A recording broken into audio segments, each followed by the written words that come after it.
आता हे फॉर्म भरल्यानंतर काय करायचं, ते तुम्हाला तुमच्या सोसायटी ऑफिसमध्ये जमा करायचे आहे. जेव्हा समितीची पुढची बैठक होणार आहे त्याच्यामध्ये हे नॉमिनेशन ते ॲक्सेप्ट करतील आणि सोसायटीच्या नॉमिनेशन रजिस्टरवर जे तुम्ही नॉमिनेशन रजिस्टर केलं आहे त्याचा रेकॉर्ड केला जाईल.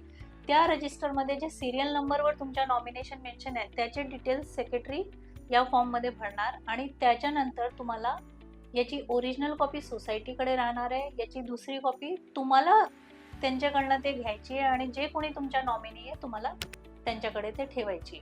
समजा आता परत तुम्हाला तुमच्या नॉमिनेशन बदलायचं आहे तर काय करायचं आहे, तुम्ही असंच हे सेम प्रोसेस परत करू शकता. फक्त दुसऱ्यांदा करताना किंवा परत परत करताना तुम्हाला प्रत्येक वेळ सोसायटीला 100 रुपये भरावा लागणार आहे आणि तुम्ही तुमच्या नॉमिनेशन गरजेप्रमाणे बदलू शकता. आता हे जे नॉमिनी आहे हे तुमच्या वारस होत नाही, हे तुमच्या केअरटेकर सारखं आहे, हे एक ट्रस्टी सारखं आहे. त्याला सभासदाच्या मृत्यूनंतर एक प्रोव्हिजनल मेंबर म्हणून ॲक्सेप्ट केला जाईल.